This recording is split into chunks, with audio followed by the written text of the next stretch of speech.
30 ثانيه نتاسف للصعايده. الصعايده زعلانين مني بسبب صعيدة انا عامل برنامج هتضرب الكاميرا الخفيه. بالعصاية النهارده. لا استنى بص، البرنامج بتاع الكاميرا الخفيه ايوه. انت عارفاه. اها. زعلانين وعمالين يقولوا حسام بيتريق علينا، وانا اقسم بالله ما اقصد.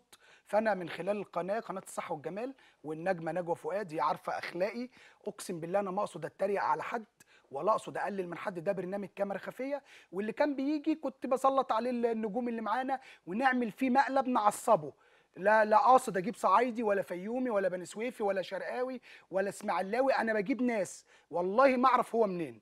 طلع صعيدي على دماغي، طلع من اسماعيليه على دماغي، لكن بالصدفه طلعوا معظم الضيوف صعايده.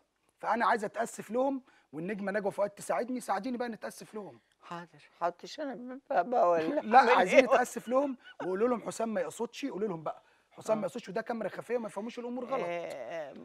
والله انا شايفاه كده راجل طيب ما يقصدش خالص، ومعلش.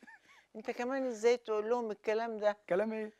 انا عارفه رجلين الفراخ ايه وايه؟ والبيض المكسر ايه. والبدل.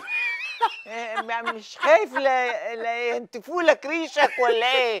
في ايه يا استاذ وانا حسام؟ جايب، وانا جايبك تقفي جنبي ولا جايبك لا تسخنيهم لا عليا؟ ده انت كده لا بتسخنيهم عليا. لا، عشان خاطر انا سامحوني. سامحوه سامحوه سامحوا سامحوه حسام. عشان خاطر كل عشان سنه وانتم خاطر. طيبين والعالم الاسلامي طيب، وكل صعيدي راجل جدع محترم. انا بتاسف لك من قناه الصحه والجمال والنجمه نجوى فؤاد، قلت فرصه نتاسف. وانا يا جماعه والله ما اقصد ان انا اتريق عليكم، انتوا على دماغنا واخواتنا، ومصر من غير الصعايده ما طبعا تسواش. طبعا صح، طبعا. الصعيد راجل في كل مكان.